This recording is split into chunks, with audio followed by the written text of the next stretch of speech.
नमस्कार साथियों, मैं रोहित तिवारी। आप देख रहे हैं अपना यूट्यूब चैनल मैथवाला परिवार। साथियों, इस वीडियो पर प्रारंभ करने जा रहे हैं प्रश्नावली 1.3।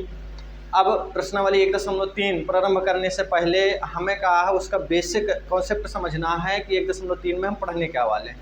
तो आपको 1.3 में सिद्ध करना पड़ जाएगा कि सिद्ध कीजिए कि √2 एक अपरिमेय संख्या है, या √3 एक अपरिमेय संख्या है, या √5 एक अपरिमेय संख्या है। यानी अपरिमेय संख्याओं से संबंधित, यानी आपकी पहली हेडिंग ही है अपरिमेय।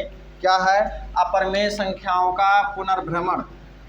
अपरिमेय संख्याओं का पुनर्भ्रमण यानी अपरिमेय संख्याओं के बारे में हमें पूरी जानकारी यहाँ पर प्राप्त करनी है। बेसिक रूप से अगर मैं आपको बताऊं तो आप जानते होंगे कि अपरिमेय संख्याएं क्या होती हैं, आपको पढ़ाया है हमने। तो आप कहेंगे कि ऐसी संख्याएं जिन्हें P/Q में यानी अंश बटे हर में न लिख पाएँ और दोनों पूर्णांक ना हो, यानी सीधी सी बात है P/Q में हम न लिख पाएँ। अगर कोई आपसे कहे कि √2 है, इसे आप चेक करें, √3 है इसे चेक करें, √4 है इसे चेक करें और √5 है इसे चेक करें। आपसे प्रश्न करें कि इनमें से बताइए कौन कौन सी अपरिमेय हैं और कौन कौन सी परिमेय हैं। तो आपको हमने कहा बताया है कि वे पूर्णांक जो √, से बाहर निकल आए वो परिमेय संख्याओं के दर्जे पर आती हैं, यानी उनकी संगति में आती हैं। और जो पूर्णांक अपरिमेय से बाहर, √, से बाहर न निकल पाए वो अपरिमेय आते हैं। तो आप सीधे तुरंत पहचान लेंगे कि भाई साहब 4 का हम कहा 2 निकाल सकते हैं। 4 किसका वर्ग होता है? 2 का 2 बाहर आ गया, लेकिन √2 उसी तरह, √3 उसी तरह, √5 उसी तरह रहेंगे। यानी आपने कहा देखा कि जो √, के बाहर न निकल पाए वो परिमेय संख्याएं होती हैं। अब आपसे प्रश्न कर दिया जाए कि सिद्ध कीजिए कि √2 एक अपरिमेय संख्या होते हैं। तो बताइए आप कैसे सिद्ध करेंगे? आप कहेंगे हम ये तो जानते हैं कि हाँ कहा है ये अपरिमेय संख्या होती हैं, पर सिद्ध कैसे करना है वो आप तरीका हमसे सीखें। देखें भैया, किसी को कहना है या किसी के बारे में हमें बताना है कि फलाने इस तरह का है, तो हमें उसकी जानकारी होनी चाहिए। अर्थात हमारे पास उसके कुछ न कुछ गुण हमें पता होने चाहिए, यानी प्रॉपर्टीज हमें मालूम होनी चाहिए कि उनकी क्या क्या होती हैं। तो पहले दोनों बात आप समझ लें। एक बात समझ लें आप प्रमेय की, किसकी समझ लें? प्रमेय की। प्रमेय की समझ लेंगे तो अपरिमेय अपने आप समझ में आ जाएगा, फिर हम समझेंगे अपरिमेय की। प्रमेय संख्याओं से आप परिचित हैं, इस बात से कहा मैं उम्मीद करता हूं कि आप परिचित होंगे। अगर प्रमेय संख्या में लिख दूं, अगर कहीं भी दूं कि लो भैया ये लिखा है मेरा 6/4 लिखा है, क्या लिखा है? 6/4। आप कहेंगे बिल्कुल प्रमेय संख्या है। क्यों है? क्योंकि P/Q में लिखा है, पहली शर्त फॉलो हुई। Q हमारा 0 नहीं है, ये भी कहा है हमें दिखाई दे रहा, और दोनों पूर्णांक है। सबसे बड़ी बात ये होती है कि यहाँ पर दोनों क्या है? पूर्णांक है। अच्छा, प्रमेय संख्याओं में खूबी देखो, इन्हें हम काट सकते हैं, यानी इन्हें कहा है अभी और विभाजित किया जा सकता है, और जिन्हें विभाजित किया जा सके उन्हें बोला जाता है उभयनिष्ठ गुणनखंड। जैसे 2/3 6, 2 दूनी 4, यानी 6/4 को आप बोलेंगे कि भैया हम 3/4 लिख सकते हैं।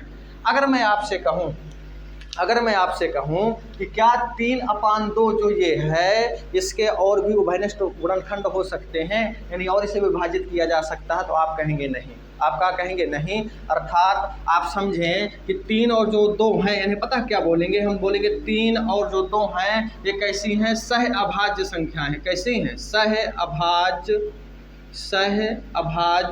संख्याएं हैं। अब आपके दिमाग में बात है कि ये सहअभाज्य क्या होता है भैया? तो हम बता कर रहा हूँ, आप समझें।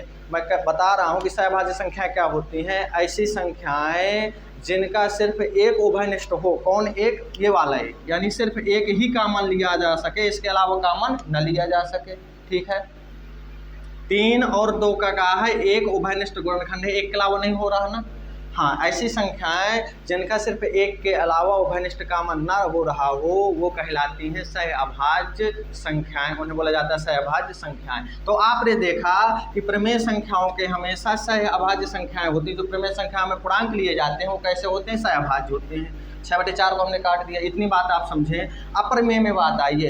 अगर देखिए, अगर हम किसी चीज़ को मान लेंगे कि यह क्या है? प्रमेय संख्या है, तो प्रमेय संख्या पर आप कहा है, आप समझ पाए होंगे कि प्रमेय संख्या के हमेशा जो अंक होते, पूर्णांक होते हैं वो सहअभाज्य होते हैं। क्या होते हैं? सहअभाज्य। और सहअभाज्य में बात बता रहा हूँ कि सहअभाज्य वे संख्याएं हैं, उन्हें बोलते हैं, उन संख्याओं को बोलते हैं जिनका एक के अलावा कोई उभयनिष्ठ गुणनखंड न हो, अर्थात वो खुद से कटे या एक से कटे। इतनी बात समझ में आएगी नहीं आई? मतलब प्रमेय संख्याओं में सहअभाज्य संख्याएं होती हैं कि नहीं होती? होती हैं, लेकिन उभयनिष्ठ कॉमन नहीं बचता, काटने पर क्या कट जाता है। तो अपरिमेय संख्याओं में क्या होगा? अपरिमेय संख्या में हो सकता है कि उभयनिष्ठ कॉमन का मिल जाए। प्रमेय में मिलता नहीं, प्रमेय में सहभाज्य संख्याएं होती हैं, तो फिर अप्रमेय में क्या होगा, प्रमेय संख्याओं में उभयनिष्ठ कॉमन कहीं ना कहीं कहाँ प्राप्त होगा। इस बात से कहा आप समझ गए होंगे कि सहभाज्य संख्याएं क्या होती हैं, बिल्कुल सही है।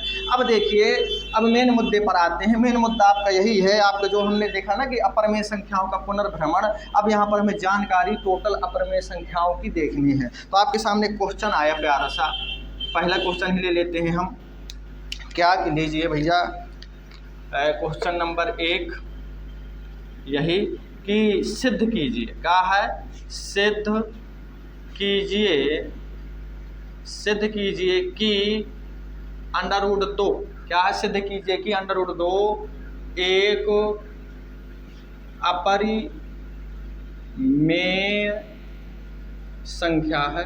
क्या है, अपरिमेय संख्या है। लीजिए, आपके सामने कहा क्वेश्चन मार्क है कि सिद्ध कीजिए कि √2 एक अपरिमेय संख्या है।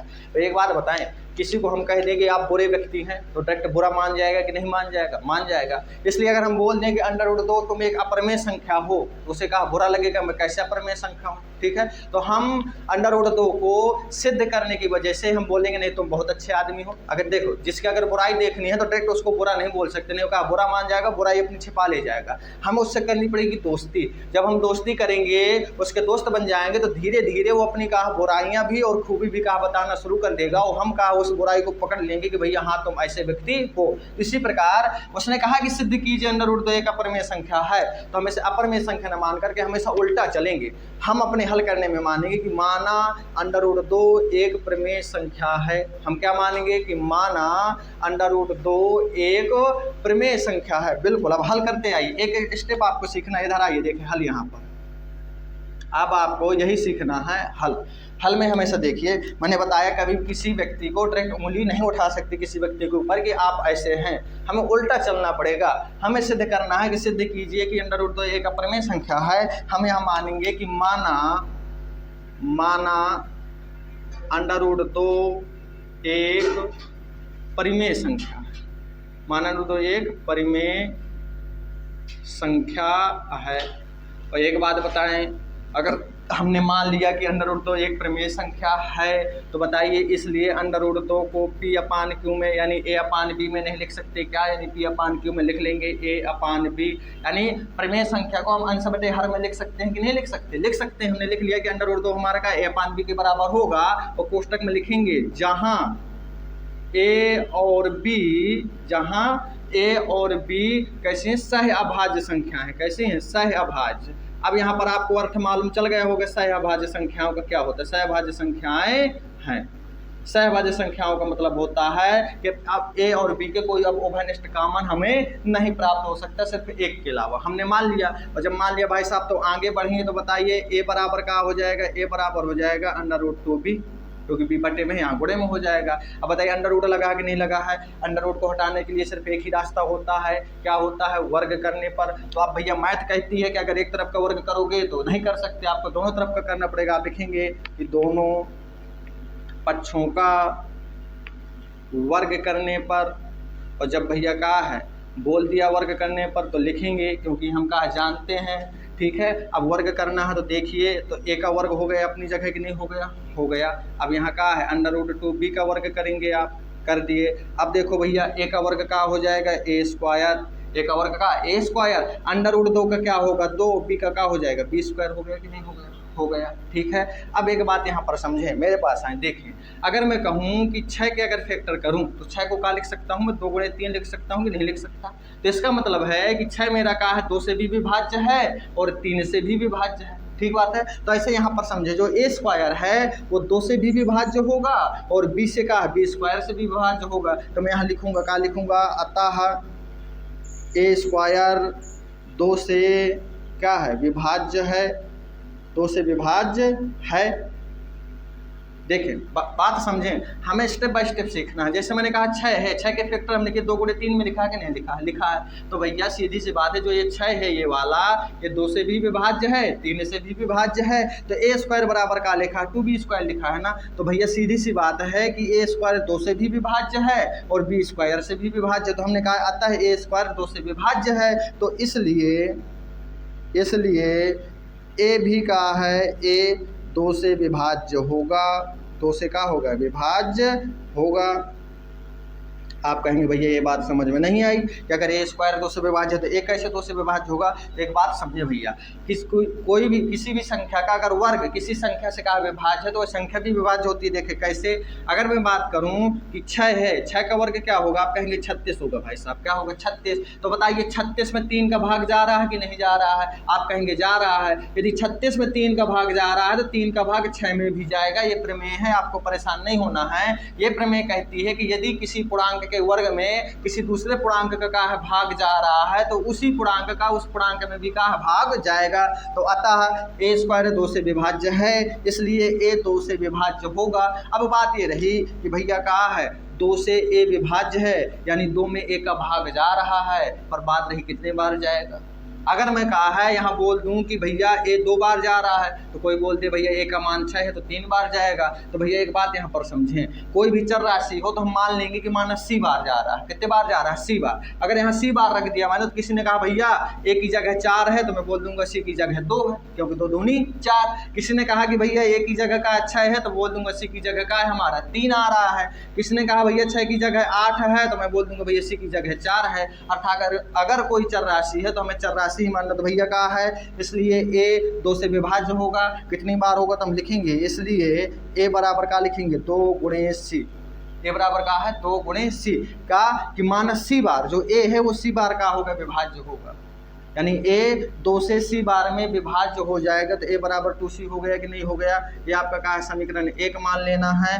अब ए का मान सीधे कहा है आप लिखेंगे समीकरण 1 से। कहाँ से, समीकरण 1 में ए का मान रखने पर, समीकरण 1 में ए का मान रखने पर।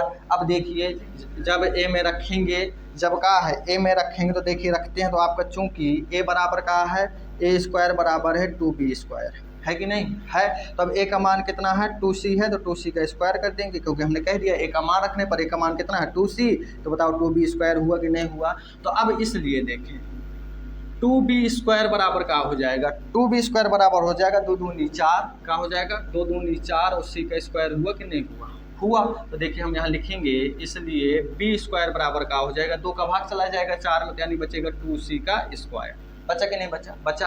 अब यहाँ पर देखिए समीकरण ये 2 का है, समीकरण 2 है। यहाँ मैं लिखूंगा चूंकि b स्क्वायर, आप ऐसे भी लिख सकते हैं अतः b स्क्वायर 2 से विभाज्य, b स्क्वायर 2 से कहा है विभाज्य है। क्यों, क्योंकि b के भी फैक्टर देखो, b स्क्वायर बराबर का लिखा है 2 गुणे c का स्क्वायर, ये तो लिखा है। अर्थात b स्क्वायर में 2 का भी पूर्णता भाग जाएगा और किसका, c का भी पूर्णता भाग जा रहा है। मतलब कि b स्क्वायर 2 से विभाज्य है, इसलिए b भी का है 2 से विभाज्य होगा। क्या होगा, विभाज्य होगा। आप कहेंगे भैया ये सब क्या लिखते जा रहे हैं, तो भैया काम की चीज़ है, आप समझें। समीकरण 1 ये है और समीकरण 2 1 ये है। समीकरण 1 में देखें ए 2 से विभाज्य है, यानी ए का भी 2 घनिष्ठ कामन निकला कि निकला, और बी भी का 2 से विभाज्य है। तो अब समझें यहाँ पर ए बी हमने कैसी संख्याएं मानी थी, सहभाज्य संख्याएं मानी थी। हमने कैसी मानी थी, सहभाज्य संख्याएं मानी थी। लेकिन हल करने पर ए बी के हमें उभयनिष्ठ कामन मिल रहे हैं। ए का भी उभयनिष्ठ कामन 2 मिला और बी का भी उभयनिष्ठ कामन 2 मिला। लेकिन हम पहले मान चुके हैं कि ए और बी सहभाज्य संख्याएं हैं, लेकिन यहाँ पर और उभयनिष्ठ कामन हमें कहा यहाँ पर मिल रहे हैं। यानी आप लिखेंगे, क्या लिखेंगे, अतः ए तथा बी के उभयनिष्ठ, ए तथा बी में आप लिखेंगे ए तथा बी में उभयनिष्ठ 2 प्राप्त उभयनिष्ठ गुणनखंड, उभयनिष्ठ गुणन 2 प्राप्त हो रहा है, 2 प्राप्त हो रहा है। और भैया एक बार बताओ 2 उभयनिष्ठ हुआ कि नहीं हुआ। उभयनिष्ठ का मतलब है कि कामन हुआ कि नहीं हुआ। और प्रमेय संख्या में कभी भी कामन नहीं हो सकता। जब हमने कहा सहभाज्य संख्याएं मान ली, यानी ये विरोधाभास उत्पन्न हो रहा है कि नहीं हो रहा है। विरोधाभास का मतलब ये है कि यदि हमने मान लिया कि प्रमेय संख्याएं सहभाज्य हैं, तो इसका मतलब है कि एक के अलावा कोई उभयनिष्ठ गुणनखंड नहीं मिलना चाहिए था। लेकिन हमने हल किया तो ए का भी उभयनिष्ठ गुणनखंड 2 मिला और बी का भी उभयनिष्ठ गुणनखंड 2 मिला। अर्थात यहाँ से अभी 2 का कामन हो गया, और जब 2 कॉमन हो गया तो भैया ये विरोधाभास उत्पन्न हुआ। हमने लिखा कि अतः ए तथा बी में उभयनिष्ठ गुणन 2 प्राप्त हो रहा है। अतः आप इसलिए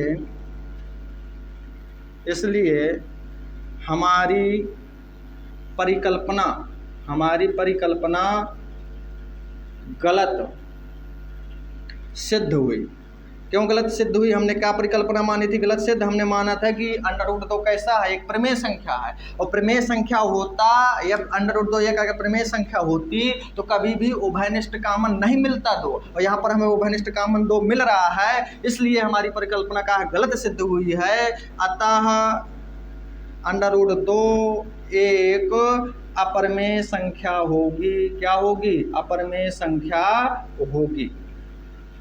आप इस बात को क्या समझने की कोशिश करें। हो सकता है आपके सामने का सिद्धिकरण की का परेशानियां उत्पन्न हो, लेकिन समझने की कोशिश करें। आप प्रैक्टिस करेंगे जब तो आप समझें। हमने कहा प्रमेय संख्या मान ली, और प्रमेय संख्या पे सहभाज्य संख्या हमेशा होती है, और सहभाज्य संख्या अगर हमने मान ली है तो फिर कहा उसका उभयनिष्ठ कॉमन नहीं मिलना चाहिए था, लेकिन हल करने पर हमें कहा उभयनिष्ठ कॉमन मिला। उभयनिष्ठ कॉमन कौन मिला? 2 मिला।